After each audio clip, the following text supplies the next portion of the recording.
الآن هذا الحديث، حديث الفئة الباغية اللي ذكرناه والذي قتل عمار بن ياسر، طبعا الذي قتله هو أبو الغادي الجهني في جيش معاوية هذا كان.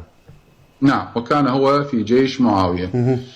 ولذلك صرح ابن تيمية في منهاج سنته، هذا كلامه في منهاج السنة على الشاشة إن شاء الله أمامكم. نعم.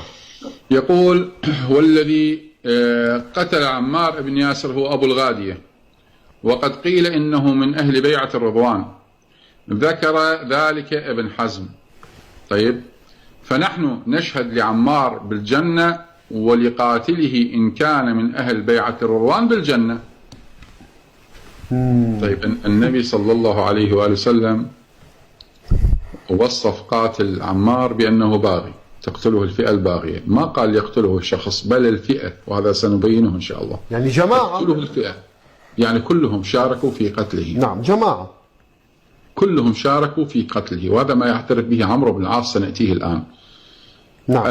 الذي رد على هذا الألباني في السلسلة الصحيحة يقول: قلت هذا أسناد صحيح رجاله ثقات رجال الشيخين، وهو الصحابي كما أثبت ذلك جمع، وأقول هذا حق، يعني أهل بيعة الرضوان في الجنة، يقول هذا حق، لكن تطبيقه على كل فرد من أفرادهم مشكل.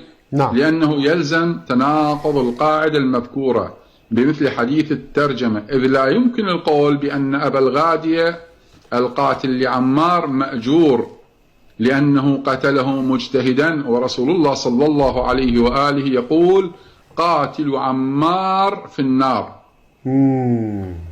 فإذا اعتراف ضمني من ابن تيمية.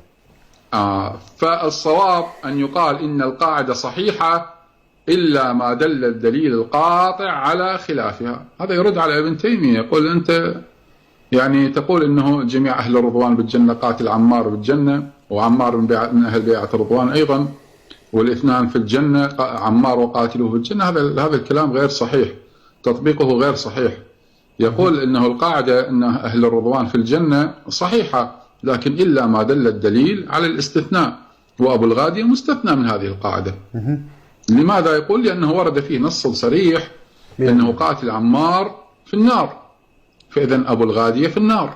هذا كلام محمد ناصر الدين الألباني جيد في كتابه السلسلة الصحيحة.